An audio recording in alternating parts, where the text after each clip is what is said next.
आइए पढ़ते हैं हरिशंकर परसाई की लिखी कहानी अपनी अपनी बीमारी। हम उनके पास चंदा मांगने गए थे।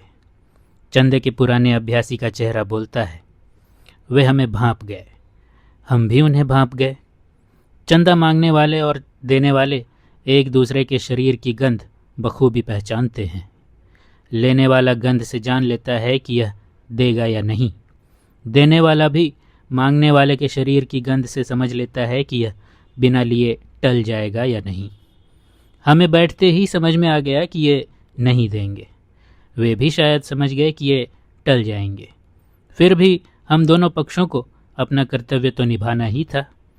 हमने प्रार्थना की तो वे बोले, आपको चंदे की पड़ी है, हम तो टैक्सों के मारे मर रहे हैं। सोचा यह टैक्स की बीमारी कैसी होती है। बीमारियां बहुत देखी हैं, निमोनिया, कालरा, कैंसर, जिनसे लोग मरते हैं, मगर यह टैक्स की कैसी बीमारी है जिससे वे मर रहे थे। वे पूरी तरह से स्वस्थ और प्रसन्न थे। तो क्या इस बीमारी में मज़ा आता है?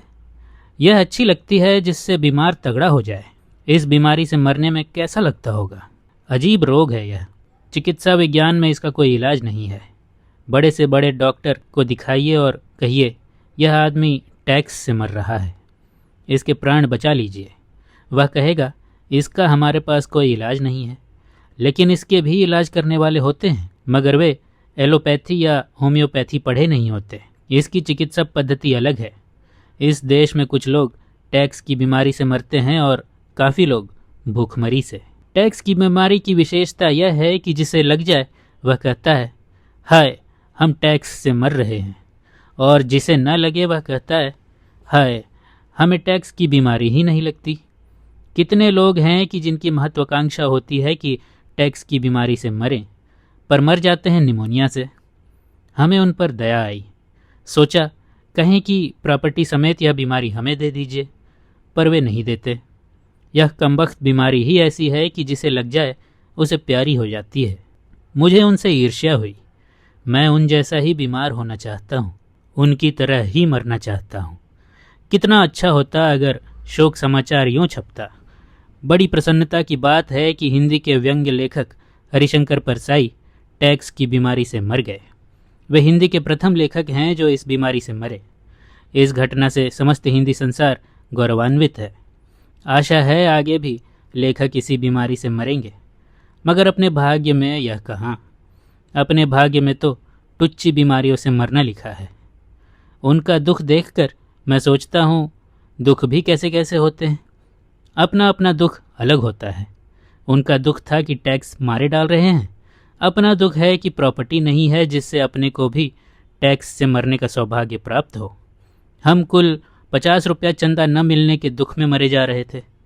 मेरे पास एक आदमी आता था जो दूसरों की बेईमानी की बीमारी से मरा जाता था। अपनी बेईमानी प्राणघातक नहीं होती, बल्कि संयम से साधी जाए तो स्वास्थ्यवर्धक होती है। कई पतिव्रताएं दूसरी औरतों के कुलटापन की बीमारी से परेशान रहती हैं। वह आदर्श प्रेमी आदमी था। गांधी जी के नाम से चलने वाले किसी प्रतिष्ठान में काम करता था। मेरे पास घंटों बैठता और बताता कि वहाँ कैसी बेईमानी चल रही है। कहता युवावस्था में मैंने अपने को समर्पित कर दिया था, किस आशा से इस संस्था में गया और क्या देख रहा हूँ। मैंने कहा भैया युवावस्था में जिनने समर्पित कर दिया वे सब रो रहे हैं, फिर तुम आदर्श लेकर गए ही क्यों? गांधी जी दुकान खोलने का आदेश तो मरते मरते दे नहीं गए थे। मैं समझ गया उसके कष्ट को। गांधी जी का नाम प्रतिष्ठान में जुड़ा होने के कारण वह बेईमानी नहीं कर पाता था और दूसरों की बेईमानी से बीमार था। अगर प्रतिष्ठान का नाम कुछ और हो जाता तो वह भी औरों जैसा करता और स्वस्थ रहता, मगर गांधी जी ने उसकी ज़िंदगी बर्बाद की थी। गांधी जी विनोबा जैसों की ज़िंदगी बर्बाद कर गए। बड़े बड़े दुख हैं। मैं बैठा हूँ, मेरे साथ 2-3 बंधु बैठे हैं। मैं दुखी हूँ। मेरा दुख यह है कि मुझे बिजली का 40 रुपया का बिल जमा करना है और मेरे पास इतने रुपए नहीं हैं। तभी एक बंधु अपना दुख बताने लगता है। उसने 8 कमरों का मकान बनाने की योजना बनाई थी। 6 कमरे बन चुके हैं, 2 के लिए पैसे की तंगी आ गई है। वह बहुत बहुत दुखी है। वह अपने दुख का वर्णन करता है। मैं प्रभावित नहीं होता, मगर उसका दुख कितना विकट है कि मकान को 6 कमरों का नहीं रख सकता। मुझे उसके दुख से दुखी होना चाहिए, पर नहीं हो पाता। मेरे मन में बिजली के बिल के 40 रुपए का खटका लगा है। दूसरे बंधु पुस्तक विक्रेता हैं। पिछले साल 50,000 की किताबें पुस्तकालयों को बेची थी। इस साल 40,000 की बिक्री। कहते हैं बड़ी मुश्किल है, सिर्फ 40,000 की किताबें इस साल बिकी। ऐसे में कैसे चलेगा? वे चाहते हैं मैं दुखी हो जाऊं, पर मैं नहीं होता। इनके पास मैंने अपनी 100 किताबें रख दी थी, वे बिक गईं।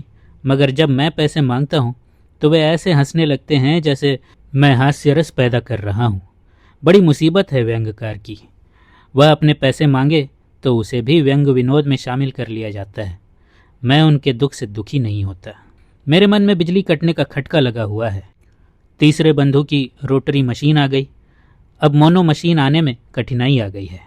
वे दुखी हैं, मैं फिर दुखी नहीं होता।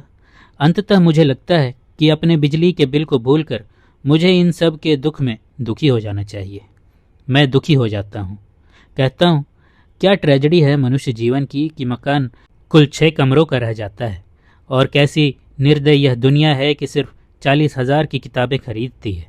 कैसा बुरा वक्त आ गया है कि मोनो मशीन ही नहीं आ रही है। वे तीनों प्रसन्न हैं कि मैं उनके दुखों से आखिर दुखी हो ही गया। तरह तरह के संघर्ष में तरह तरह के दुख हैं। एक जीवित रहने का संघर्ष है और एक संपन्नता का संघर्ष है। एक न्यूनतम जीवन स्तर न कर पाने का दुख है, एक पर्याप्त संपन्नता न होने का दुख है। ऐसे में कोई अपने टुच्चे दुखों को लेकर कैसे बैठे? मेरे मन में फिर वही लालसा उठती है कि वे सज्जन प्रॉपर्टी समेत अपनी टैक्सों की बीमारी मुझे दे दें और मैं उससे मर जाऊं। मगर वे मुझे यह चांस नहीं देंगे। न वे प्रॉपर्टी छोड़ेंगे न बीमारी, और मुझे अंततः किसी ओछी बीमारी से ही मरना होगा।